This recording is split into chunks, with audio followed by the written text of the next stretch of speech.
Muy buenas tardes. De parte de la Asociación de Profesionales en Ciencias Forenses, damos la bienvenida a André Loyola.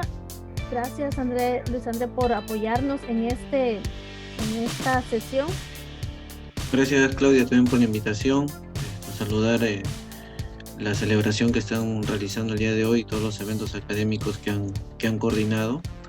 Y siguiendo también el hilo de lo que comentó el último doctor respecto al interrogatorio, es muy importante de que tanto la parte de defensa como la parte de fiscalía, como todo el cuerpo técnico que puede intervenir en algún tipo de proceso de investigación, eh, conozca al menos las nociones, la implicancia de la informática forense que pueda estar relacionado y la presentación de evidencia digital que pueda estar relacionado en algún caso en el que se encuentren inmersos, ¿no? Hablando de cualquier tipo de caso de investigación, vamos a mencionar cómo puede participar como una disciplina de apoyo o de soporte la informática forense en casos de eh, delitos de lavado de activos, crimen organizado, corrupción de funcionarios y otros delitos de tipo común, aparte de los ya conocidos delitos informáticos o los que puedan estar presentes en lo establecido en el Convenio de Budapest.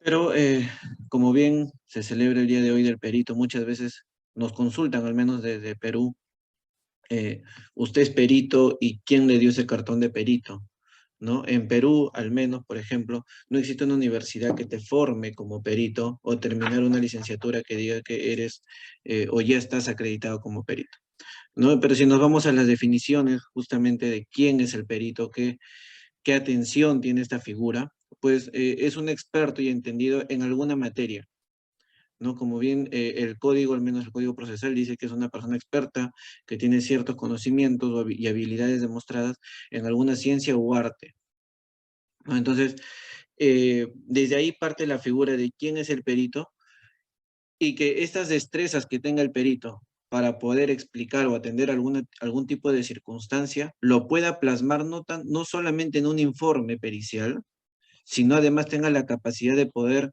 tratarlo, demostrarlo, explicarlo y absolver otras consultas respecto a ese informe en el juicio, ¿no? Como bien mencionaba en el interrogatorio y contra el interrogatorio al perito, es muy importante lo que el perito pueda oralizar al momento de sustentar su informe pericial.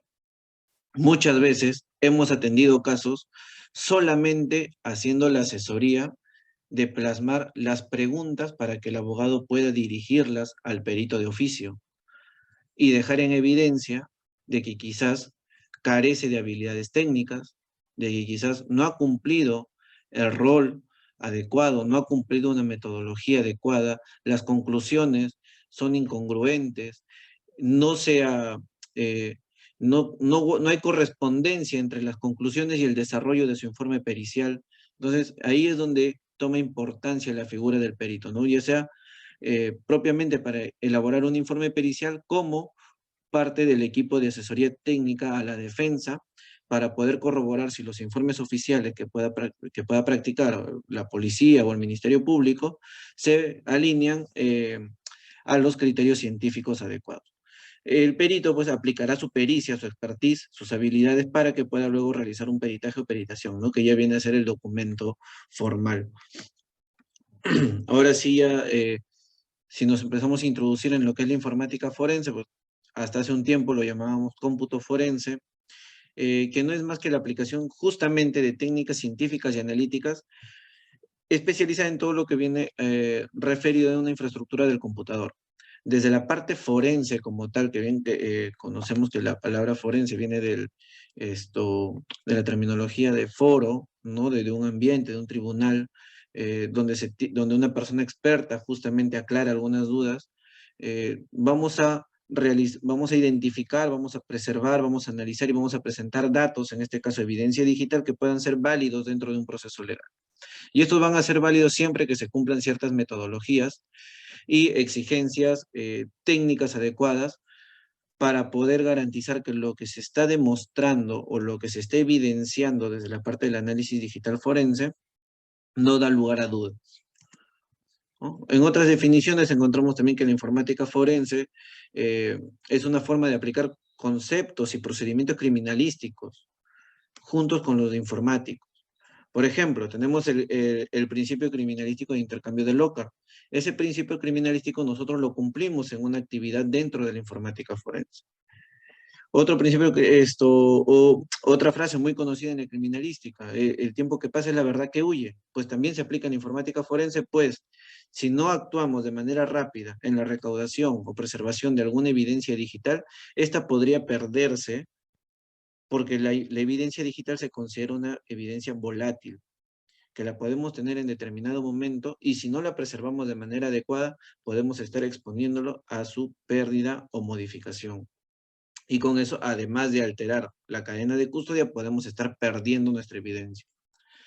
Es una disciplina de apoyo en las ciencias forenses que considera procedimientos justamente relacionados con lo que son evidencias para poder descubrir e interpretar la información en los medios informáticos para establecer hipótesis o hechos relacionados con algún caso que se esté investigando. Para Interpol ya no hablamos como informática forense, sino hablamos ya de forense digital.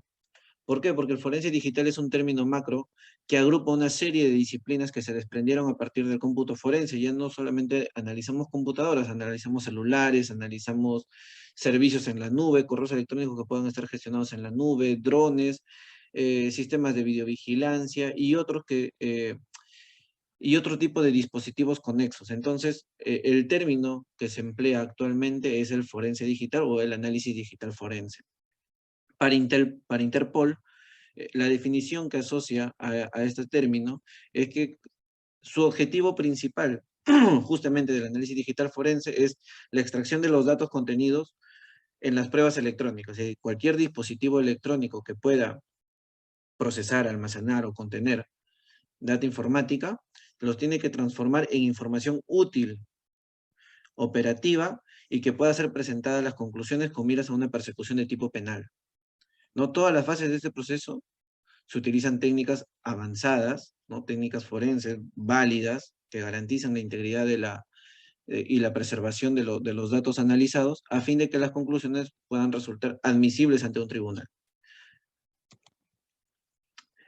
Es muy importante considerar que dentro de todo este espectro de dispositivos electrónicos que podrían contener información útil, hoy se considera que para cualquier tipo de investigación de acto penal, llámese accidentes de tránsito, homicidios, crimen, extorsiones, delitos informáticos, fraude u otros, información útil, la información útil podría estar vertida en un dispositivo móvil de alguna de las partes involucradas, la cual podría ser el principal elemento de recaudación de información para el seguimiento y la persecución de este delito o hecho, ¿no? Entonces, como bien hablábamos, la evidencia digital, que es el fin del peritaje, es justamente presentar evidencia útil a partir de dispositivos electrónicos, se debe de trabajar bajo una metodología adecuada, bajo criterios adecuados, en el cumplimiento de los objetos periciales que nos establezcan, nos exija el fiscal, el juez o quien nos ordene, si estamos como peritos de partes, el cliente o el abogado con el que trabajaremos. Debemos de partir del principio de la evidencia digital. El principio de toda evidencia digital es que esta es altamente sensible, porque es volátil, porque se considera anónima, es clonable, se puede modificar y se puede borrar. Incluso yo puedo alterar información, puedo alterar evidencia, puedo alterar todo el contenido de los datos de algún dispositivo de manera remota sin necesidad de tener contacto físico con el mismo. Entonces, ahí es donde cabe el cumplimiento y el conocimiento sobre todos los procedimientos que nos permitan tener en buen recaudo la información que vamos a procesar para luego intentar presentar algún tipo de evidencia. Esto es lo que les decía sobre el forense digital, ¿no? Ya es un término macro que agrupa diferentes tipos de especialidades, las cuales ya será el perito o el conjunto de peritos que abordarán ciertas destrezas a ciertas especialidades más enfocadas, ¿no? Cuando se participa en un tipo de allanamiento o intervención, por ejemplo, en casos de, último, al menos acá en Perú, ahorita está muy movida la situación política, todas las semanas hay intervenciones domiciliarias y se recaudan diversos tipos de dispositivos electrónicos, hay que tener cuidado también cómo se recauda esta información o estos dispositivos. Supongamos que estuviéramos hablando de una organización criminal que se dedica a la comercialización, a reproducción, ¿no? de contenido, de material pornográfico infantil. Si estos ya están considerados como una organización criminal, debemos de tener cuidado y saber de que ellos trabajan como tal, ¿no? Realizan esta actividad como una organización criminal y tienen todos los cuidados debidos. No podemos llegar y apagar el equipo porque sí, asumiendo que luego el perito va a poder hacer el análisis adecuado sobre la información para presentar evidencia. ¿Qué pasa si al apagar, automáticamente cuando vuelva a encender el equipo o se vuelva a intentar acceder a la data, probablemente se activó una función de que se restablezcan los datos por haberlo apagado, ¿no? ¿Qué pasa si una vez que yo apago el equipo se cifra el disco duro que contiene información? El perito ya no va a tener la capacidad de poder visualizar los datos dentro de este disco duro. Entonces, hay muchos criterios que ya son netamente técnicos que se deben de tener en cuenta, sobre todo cuando se planifica algún tipo de intervención o algún tipo de recaudo, o si yo como perito, dentro de un proceso de investigación interna o una auditoría forense, vamos a investigar dentro de una organización privada, debo de saber cómo tratar, cómo diferenciar, cómo identificar de manera adecuada cuáles van a ser mis elementos o mi fuente de información útil. Luego, los dispositivos móviles, hablando en investigación de crimen organizado, por ejemplo, donde la mayoría de estas personas, de estos delincuentes, no van a facilitar la actividad de la investigación propiamente dicha, es que se debe de manipular los dispositivos de manera tal que podamos recabar la mayor cantidad de información. Por ejemplo, si un dispositivo se encuentra bloqueado, existen herramientas que permiten hacer bypass y poder acceder a la información, pero esto no se puede garantizar al 100%. Por tanto, en cuanto yo pueda recaudar los dispositivos, ya sea en estado de encendido, desbloqueado, o quizás con alguna muestra o signo que me permita aproximarme al desbloqueo de seguridad de este celular, va a ser útil justamente para que luego los peritos puedan acceder a los datos y buscar información relacionada a la investigación que se lleva en curso. Luego, hay que estar preparados, tanto el equipo fiscal, abogados, procuradores y los peritos, tanto en conocimiento como en recursos para poder afrontar una investigación compleja. En Perú en 2018-2017 explota el caso uno de los casos de corrupción más grandes de la historia, ¿no?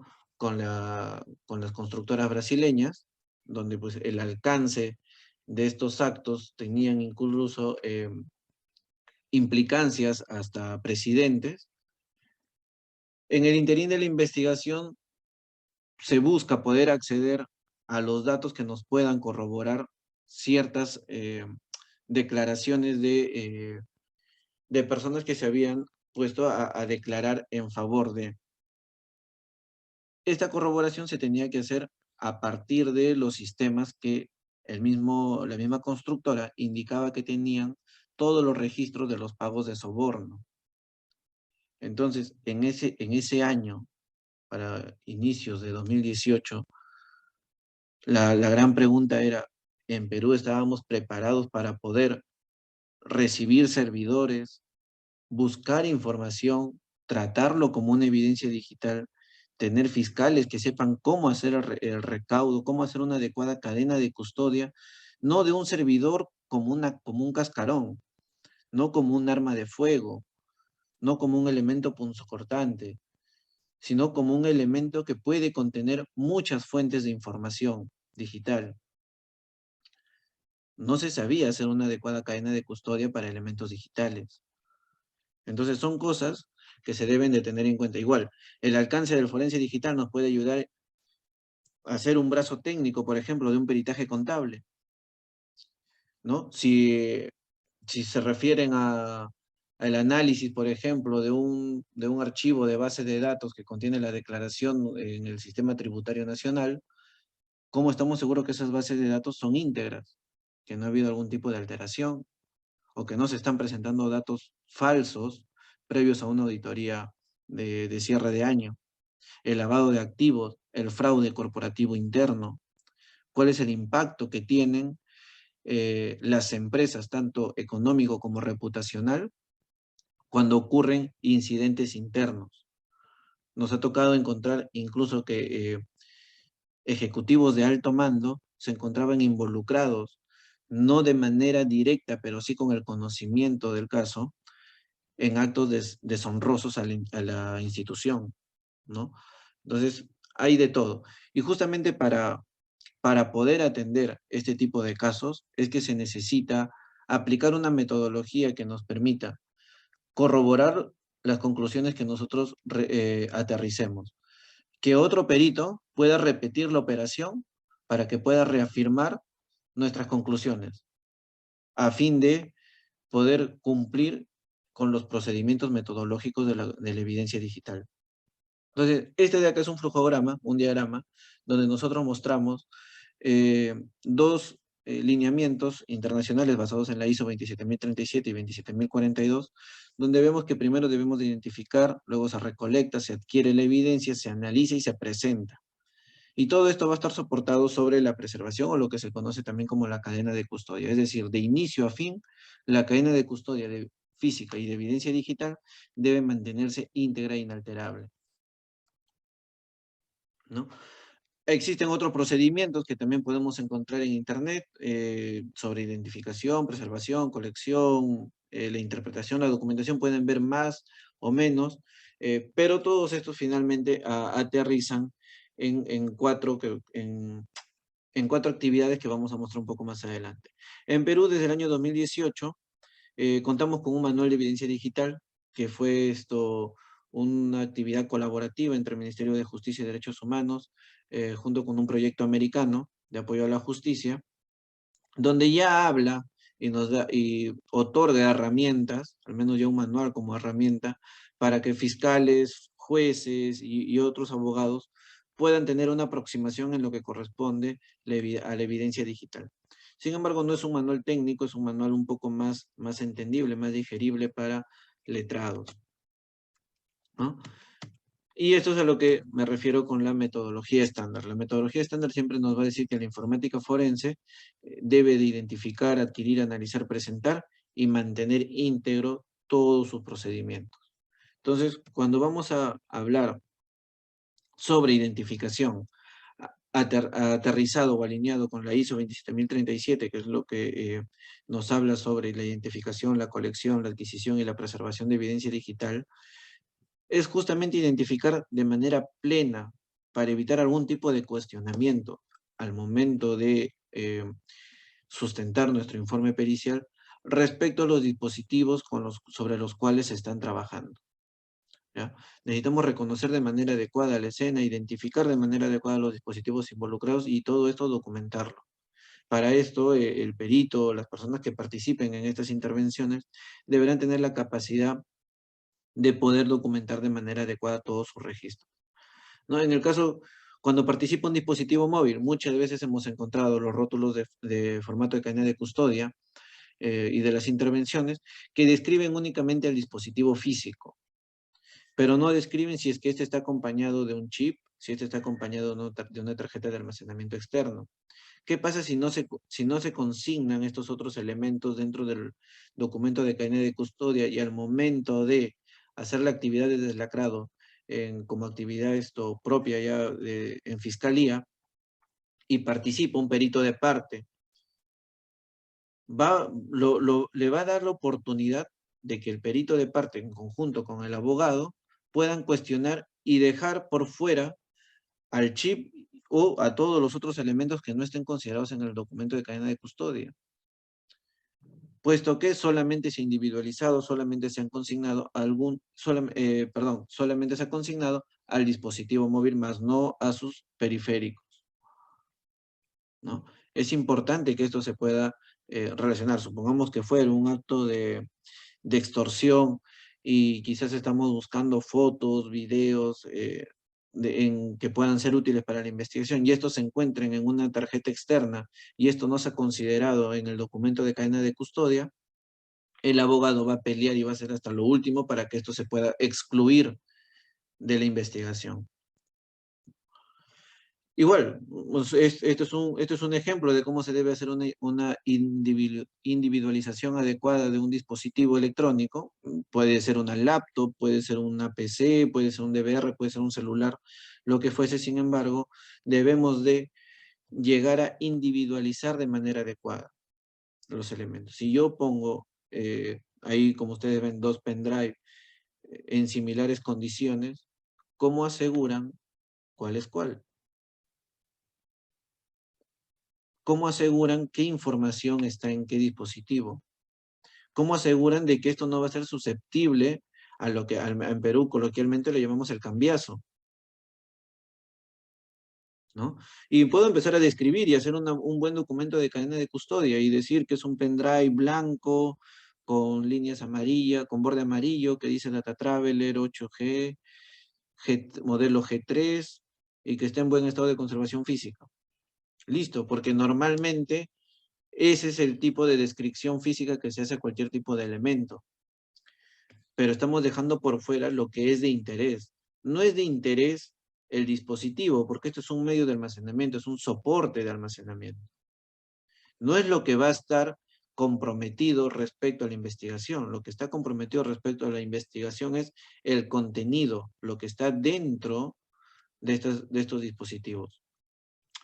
En 2009 explota en Perú un acto de corrupción fuerte relacionado a negocios en la entidad de Petroperú, que es la entidad del Estado que administra todo lo que es explotación del petróleo.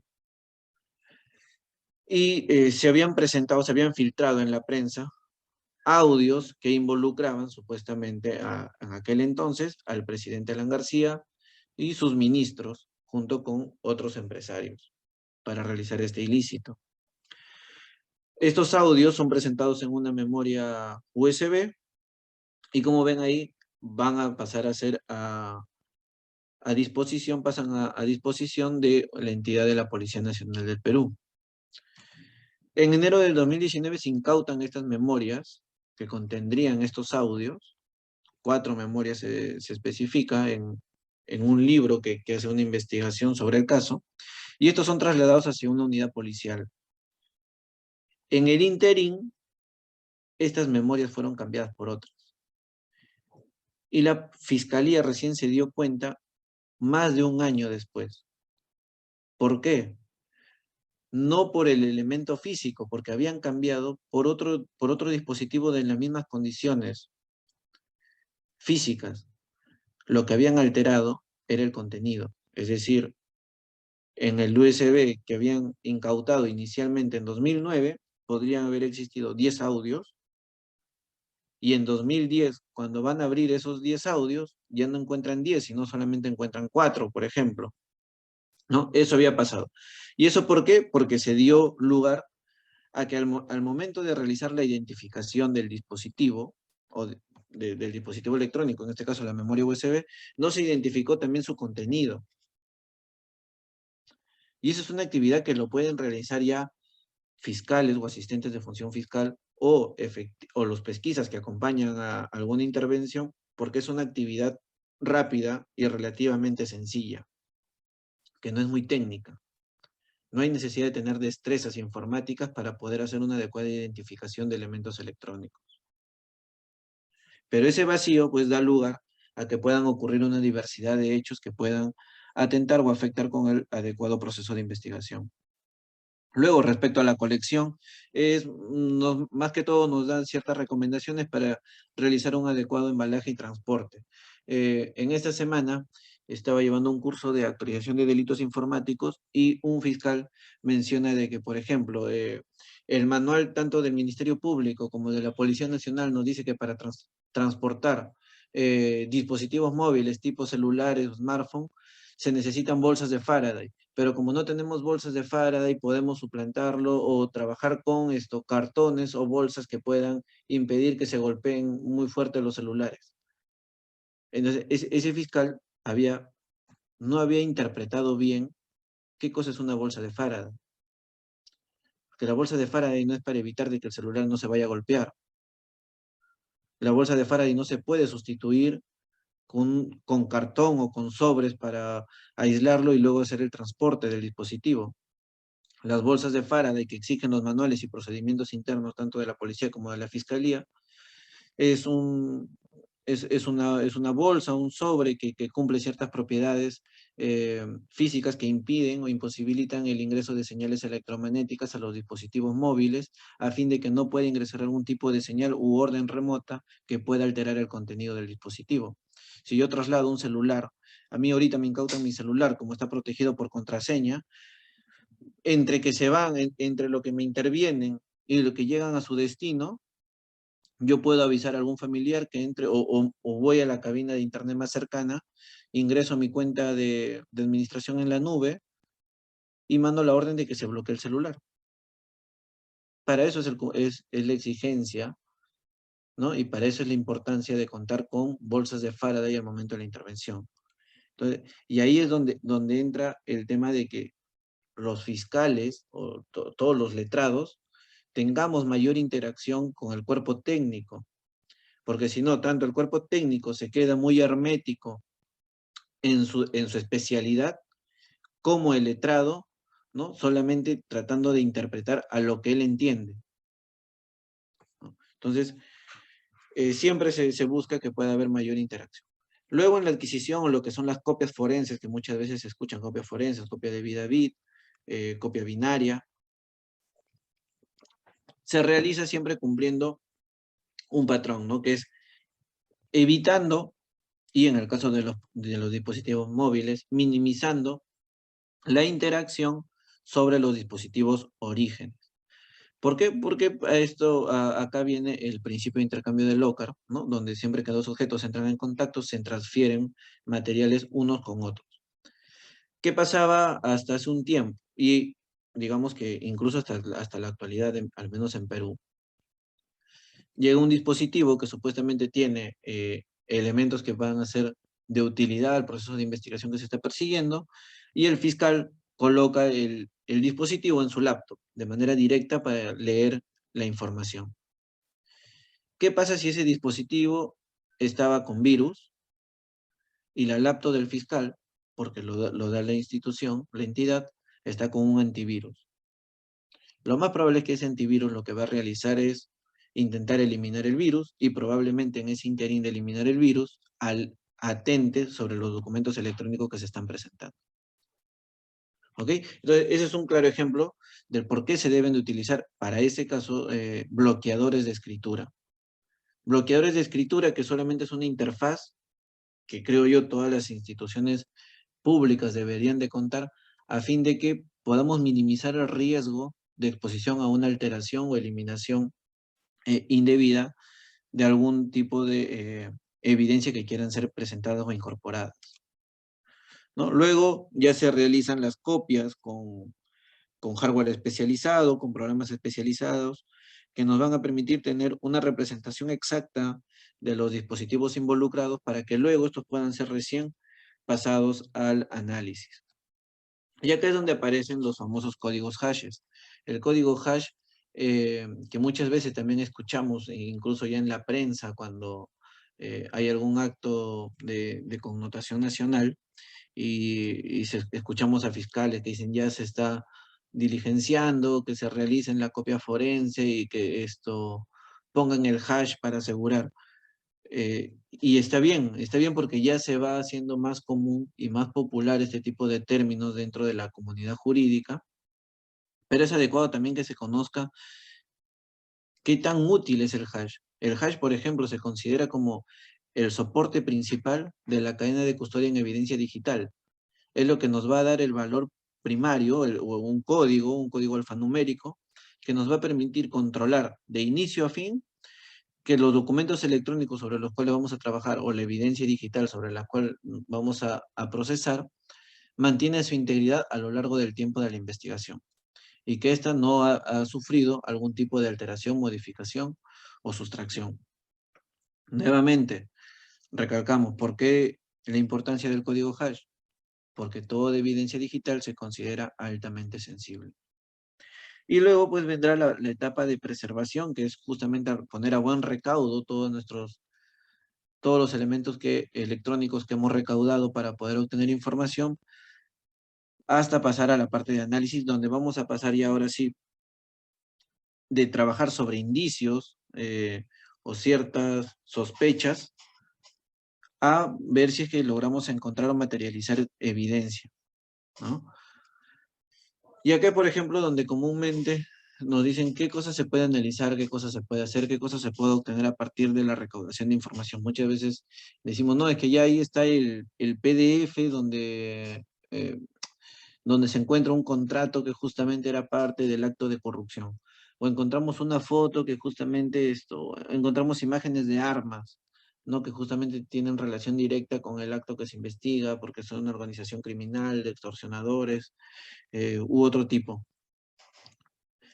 Normalmente luego que encontramos, todos los peritos, luego que encontramos una evidencia o algo que se asemeje a los procesos, a los materiales que puedan tener implicancia directa con la investigación que se persigue, debemos de corroborar y debemos de verificar los metadatos de cada uno de los elementos encontrados, ¿no? ¿Qué es un metadato? El metadato técnicamente y coloquialmente se consideran como datos de datos. Es decir, que nos van a permitir, de alguna forma, poder establecer ciertos niveles de autenticidad sobre los documentos que se presentan. Muchas veces nos dicen, abogados me han buscado indicando, cuando el denunciante fue a declarar, indicó de que grabó al funcionario público desde su celular, desde un celular Samsung, pero lo que ha presentado a la fiscalía es un CD, no ha presentado el celular. Por lo tanto, quiero que me apoyes haciendo un informe que indique de que no se ha presentado el original. Entonces, no siempre es así. ¿Por qué? Ahí es donde nosotros tenemos que solicitar una copia del elemento que existe en la carpeta fiscal a fin de corroborar si en sus metadatos podemos o no encontrar información que nos permita aterrizar si es que este elemento es una copia o es auténtico respecto a su original, porque puede ser copia, una copia de copia puede mantener todos los elementos originales de un documento electrónico. Una copia en digital, en la parte informática, no tiene que repercutir respecto a su calidad. No es como los documentos físicos que muchas veces los peritos, los documentólogos, sí tienen, digamos, un impedimento de trabajar sobre las copias. Pero nosotros, desde la parte informática, no tenemos ese inconveniente. Puede ser una copia y no vamos a saber si es que es la copia número 2 o es la copia número 1000, si es que mantiene el mismo hash y se mantienen los metadatos, ¿no? Entonces, a esto se conocen como metadatos. Vamos a tener metadatos a partir de los datos que conforman el documento electrónico. Y cuando hablo de documento electrónico me puedo referir a un documento de Office, a un PDF, a una imagen digital, a un video, a un audio, cualquier otro. Pero también va a tener metadatos como propiedades de documento, no solamente de contenido, sino también de documento.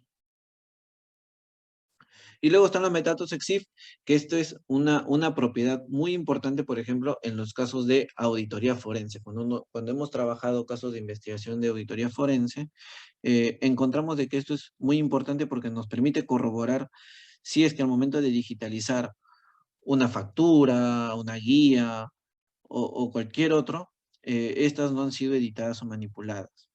Los metadatos EXIF están más relacionados con propiedades avanzadas en documentos electrónicos multimedia. Hablamos acá sí netamente de imágenes digitales. Entonces, ¿por qué es importante los metadatos? Y nuevamente, aterrizando a la idea principal, que la evidencia digital es sensible. porque cualquier persona siguiendo estas instrucciones que pueden ver en esta lámina, puede quitar las propiedades de un documento. Si yo tengo un Word y puedo ver ahí esto, que yo soy el autor, cuando creé el documento, cuando lo modifiqué, pues yo puedo borrar esa información. Puedo borrar la información de metadatos sobre el documento que tengo o que estoy administrando, estoy trabajando, ¿no? ¿Qué más podemos hacer a partir de la búsqueda de análisis dentro de la fase de la informática forense? Corroborar hechos, corroborar acontecimientos. Hubo un caso que nos tocó atender en una municipalidad. Se había desviado 2 millones de soles en dólares, más o menos unos 700.000, 600.000 dólares, ¿no? Supuestamente una operación no autorizada desde los fondos de esta municipalidad, 600.000 dólares, y se había realizado en un horario, bueno, primero había sido en pandemia, y en un horario no regular dentro de la institución, por un usuario que tampoco existía dentro de la organización. Entonces pudimos corroborar de que un equipo de cómputo dentro de la municipalidad, al momento de realizar esta operación, esta transacción, se encontraba encendido, estaba haciendo operaciones y por demás encontramos que se habían ejecutado unas aplicaciones para poder, técnicamente esto se llama desfragmentar el disco duro, la desfragmentación del disco duro desde la parte informática, sobre todo desde la perspectiva de investigación, se considera una técnica antiforense. La desfragmentación es una actividad que podría considerarse regular, pero desde la perspectiva de la informática forense, ver acciones en un computador de desfragmentación podría deberse a la aplicación de una técnica antiforense. Entonces, todos estos elementos que nosotros llegamos a encontrar en este proceso de investigación nos dieron lugar para poder encontrar desde qué máquina, al menos, se habían realizado estas operaciones no autorizadas. ¿Qué más encontramos? De que todas estas operaciones se habían hecho a través de TeamViewer, ¿no? Previamente se habían conectado por TeamViewer y hacían diferentes operaciones irregulares justamente en horas de la noche, a partir de las 9, 10 de la noche hasta la 1 de la mañana. Con el análisis vamos a poder pasar de lo que conocemos como indicios, ¿no? Que son elementos que se encuentran en el lugar de los hechos, o son elementos que se recogen en una intervención, o elementos que se encuentran como parte de una investigación de escena de crimen, para poder analizarlos en laboratorio y verificar si es que estos pueden ser ya ahora categorizados como una evidencia, ¿no? Que es la manifestación y perceptibilidad ya de algo, con la finalidad y el objetivo de que esta evidencia pueda ser presentada ante el tribunal y el juez lo pueda validar, recibir de manera adecuada para que lo pueda considerar como un elemento probatorio, ¿no? Entonces, dando otro ejemplo, nos pueden dar capturas de pantalla de conversaciones de WhatsApp. Eso va a ser solamente un indicio. Las capturas de pantalla en documentos impresos o correos electrónicos en documentos impresos solamente se consideran como indicios.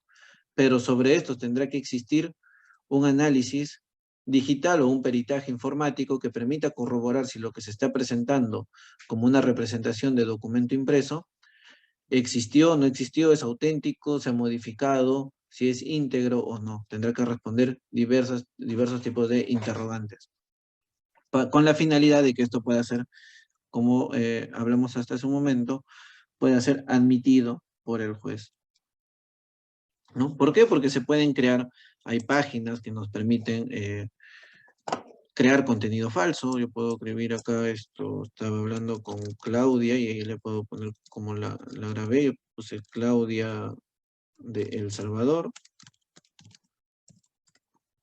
Y acá yo puedo empezar a inventar algún tipo de conversación con Claudia, ¿no? Hablando quizás algo sobre, justamente sobre la actividad del día de hoy, del día del perito, y ahí puedo poner que mi celular tenía un porcentaje de batería alto, o le quito el nivel de porcentaje. Yo le digo, Claudia, ¿sabes qué? Estoy en mi oficina, tengo ciertos problemas, entonces verifico que esté activado el wifi para que se pueda corroborar que está en mi oficina, o estoy en la calle y solamente activo mi señal móvil, y luego puedo acá pues crear un conjunto de de mensajes, ¿no?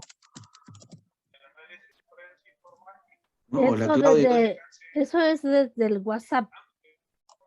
Sí, esta es una página, una Ah, página para crear capturas de pantalla falsas de WhatsApp. ah, ok. Y ahorita estás mostrando cómo. Sí, ahí estoy Ah, creando vaya, una conversación contigo, mira.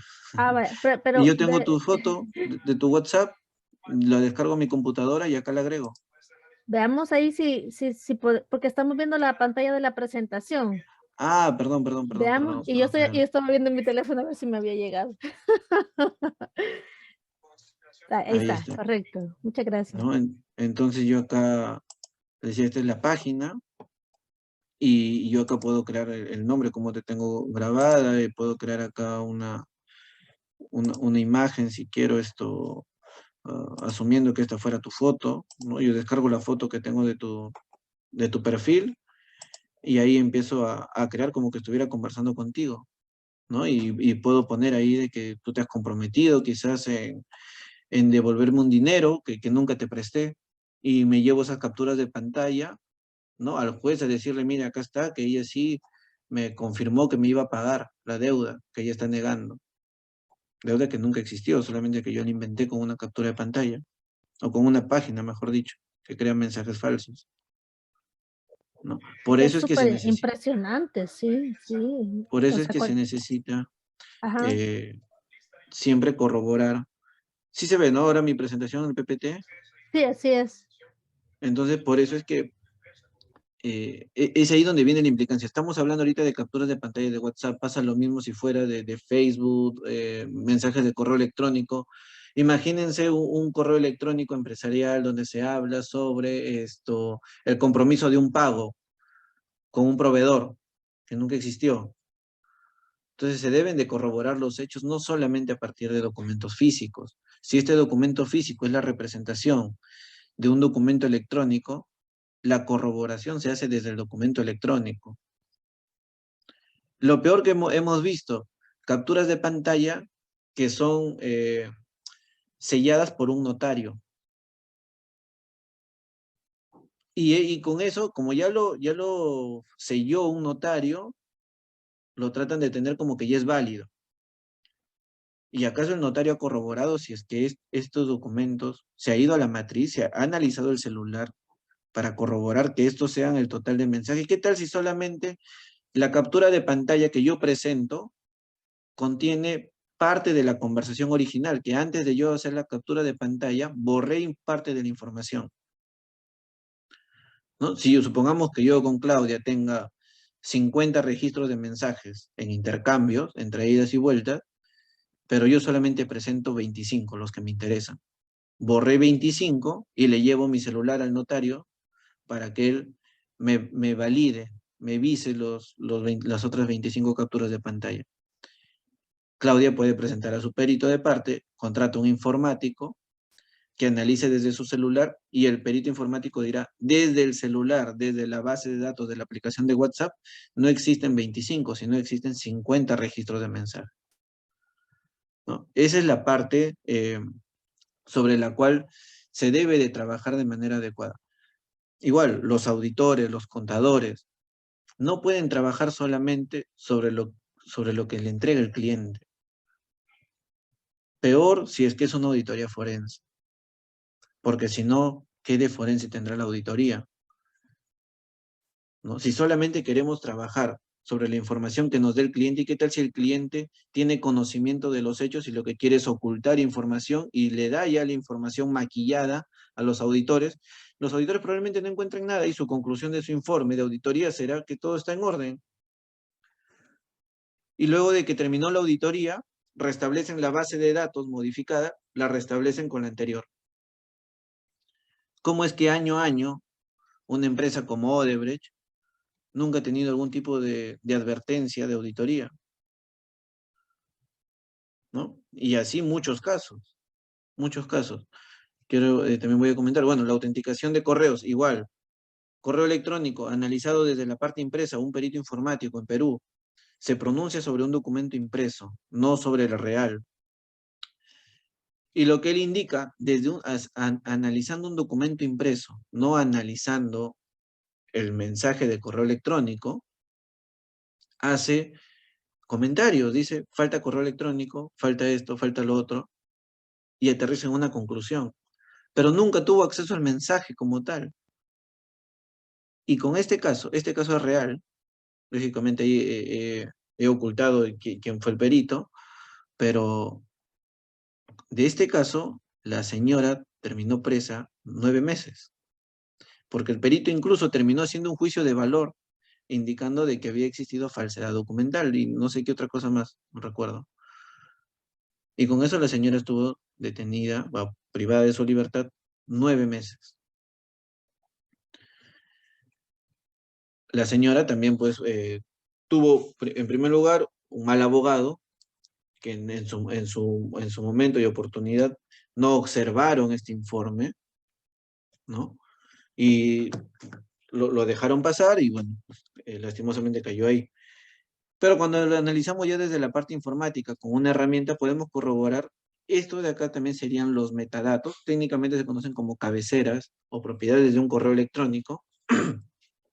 Pero con esto nosotros podemos corroborar que este mismo mensaje que está en formato impreso, que aparentemente estuviera incompleto, está completo porque lógicamente lo que aparece en este mensaje, en el para, ya está el nombre, porque probablemente es un contacto frecuente, como cuando uno recibe un mensaje de correo electrónico, no siempre te aparece el correo, sino que te aparece el nombre. Y eso es lo que muchas veces también conlleva a que pueda existir la suplantación de identidad, porque aparecen otros detrás, usan el mismo nombre, pero el correo electrónico es diferente. Para eso se analizan las cabeceras de correo, ¿no? Entonces, por eso es que es necesario siempre ir a la matrícula. Para poder hacer todo este tipo de cosas, analizar de manera adecuada una base de datos, un sistema RP para hacer una auditoría contable, para analizar mensajes de WhatsApp, para analizar correos electrónicos o lo que fuese desde la parte de informática forense, necesitamos contar con herramientas adecuadas. Necesitamos contar con un laboratorio adecuado. Necesitamos contar con procedimientos adecuados. Necesitamos que los peritos que trabajen en él conozcan cuáles son los procedimientos, conozcan cuáles son cuál es su función, cuál es su alcance, como indicaban en la ponencia anterior, cuál es el rol del perito. O sea, el perito no puede responder más de lo que le encargan.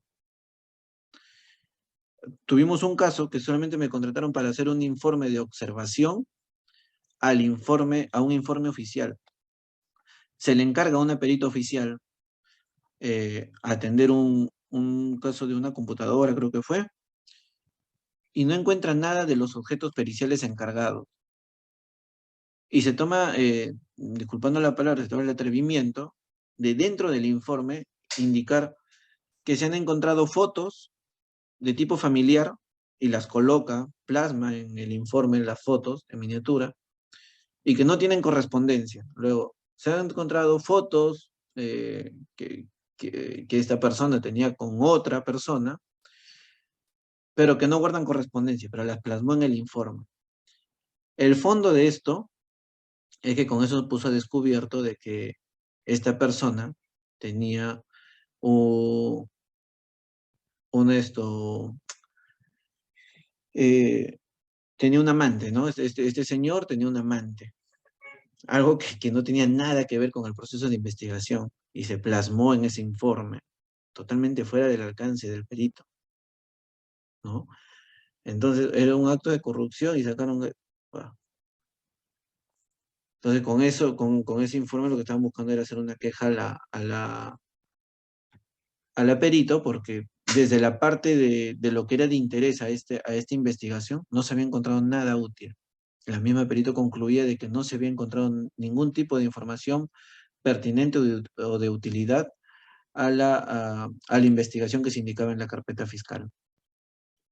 Pero dentro de ese informe coloca información que no tenía nada que ver con eso. Entonces, como esto mencionábamos, para poder atender todo este tipo de necesidades necesitamos contar con herramientas y para eso es un laboratorio. ¿Qué nos dice igual Interpol? Que necesitamos tener una adecuada, que nuestro laboratorio tenga procedimientos adecuados, tenga el equipamiento adecuado, tanto a nivel de hardware como de software, es decir, de instrumentos, pudiendo ser el software comercial de paga o puede ser gratuito, pero que estos estén validados de manera adecuada, ¿no? ¿Qué más? Que exista una persona con expertise que pueda administrar de manera adecuada el laboratorio, porque no es solamente hacer la compra del año, invertir una cantidad fuerte de dinero, sino también saber administrarlo, saber gestionarlo, saber mantenerlo actualizado. Las herramientas constantemente están en actualización, tal cual pasan con los dispositivos electrónicos. Si yo me compro, si mañana vence mi licencia de análisis de celulares y la otra semana Samsung saca su nuevo Galaxy, ya no voy a tener capacidad de poder analizar ese celular. Entonces necesitamos que se entienda tanto que el fiscal, que el juez, que todos los administradores de justicia entiendan que esta es una competencia de tiempo y de renovación tecnológica que luego necesitan también los peritos que su laboratorio esté a la par, al mismo ritmo del avance tecnológico para poder atender todo este tipo de necesidades, ¿no? Nosotros, bueno, esta es parte de mi laboratorio, lo que está a la derecha es justamente la investigación en una entidad privada, ¿no? Haciendo copias, estuvimos analizando 10 personas de una empresa, tener la capacidad de poder hacer multitarea, tener la capacidad de poder dar tiempo de respuesta rápida. Lastimosamente, muchas veces las instituciones públicas, por la carencia de equipamiento, por la carencia también de personal y la sobrecarga de casos de atención a nivel nacional, un proceso puede, o sea, a mí hace poco me llamaron una ratificación de un caso del 2017, después de 5 años, recién a mi ratificación pericial. Entonces, por eso es que hay mucho cuello de botella en los procesos de investigación, ¿no? Debemos de tener herramientas para analizar tanto equipos de cómputo como equipos celulares, que nos permitan tener un entendimiento rápido, ¿no? O sea, si yo tengo un archivo y quiero demostrar algo sobre el archivo, quizás una vista gráfica como la que se ve ahorita en la pantalla, nos puede ayudar a contar un poco sobre la historia de qué ocurrió con este documento electrónico, por qué es importante, por qué estoy presentando este documento electrónico. Estoy presentando este documento electrónico porque me indica que quizás fue descargado desde internet, desde una página, y que luego lo guardé en mi escritorio y que de mi escritorio en otra fecha lo compartí por correo electrónico a una persona y luego lo volví a reenviar hacia otra persona. Entonces, todo ese tipo de información la podríamos tener y presentar de manera práctica, quizás a través de una vista gráfica, ¿no? Tener herramientas, como les decía, para analizar computadoras, extraer la mayor cantidad de información que pueda contener un dispositivo móvil, por ejemplo, conversaciones de WhatsApp, que quizás podrían estar vertidas ahí, eh, indicios de actos de corrupción o la materialización de un acto de corrupción o la colusión quizás entre funcionarios, ya sea en el sector público, sector privado o mixto, ¿no? Y que contar con personal que pueda estar capacitado para el adecuado uso de estas herramientas, ¿no? Nuevamente, y para cerrar ya la presentación, dejar el mensaje de que la evidencia digital es sensible, es volátil, es anónima, se puede clonar, se puede modificar y se puede borrar de manera remota sin necesidad de tener acceso físico. Les iba a contar el caso. En 2018, cuando explota lo de Odebrecht, hacen una intervención a una persona muy ligada al gobierno de ese entonces, como eran los primeros actos de investigación de este caso de connotación nacional, el mayor en la historia de Perú, participaba pues la policía, la fiscalía, y por ser una persona de alto mando político, cercaron la zona, toda la manzana, trasladaron todos los elementos allanados en esto, digamos, protegido por la policía, y cuando quisieron abrir una tablet, en la actividad de deslacrado de esta tablet ya estaba bloqueada, se había borrado de manera remota. Entonces, así de sensible es, así de, el impacto es muy alto, digamos que las consideraciones parecen básicas, pero el impacto, si se materializa esto, es muy alto, llegando a perder quizás lo que podría haber sido una evidencia. Sí, ese es el mensaje que quería dejar en esta ponencia y nada más que agradecer esto, Claudia, por la invitación. Muchas gracias, André. Créeme que nos has dejado muchos valores, muchos factores que debemos seguir investigando, aprendiendo y desarrollando porque tiene mucho que ver con el tema de peritaje forense, no solo para tu especialización más informática, pero para los contadores que ahorita digamos que es nuestro público más fuerte, pero que queremos también agregar estas otras ciencias que son fundamentales. Imagínate, hay empresas con altas transacciones también están expuestas, ¿verdad? A esta pérdida de información y a que suplanten la identidad y a perder registros o que sean modificados, ¿verdad? En contra inclusive de otras personas. Entonces, es extraordinaria la cantidad de información que nos dejan y pues esperamos que en el futuro podamos también seguir en contacto porque deseamos también ir desarrollando estos temas acá en El Salvador y te agradezco mucho el esfuerzo que has hecho para apoyarnos y es mucha información de calidad.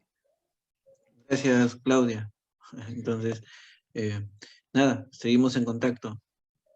Y bueno, si los colegas tienen alguna consulta, pues no tengo nada acá en el chat. Si no, vamos a dar por cerrada la sesión y te agradezco mucho, André. Y gracias, Claudia. Hasta luego. Bendiciones. Hasta luego. Chao.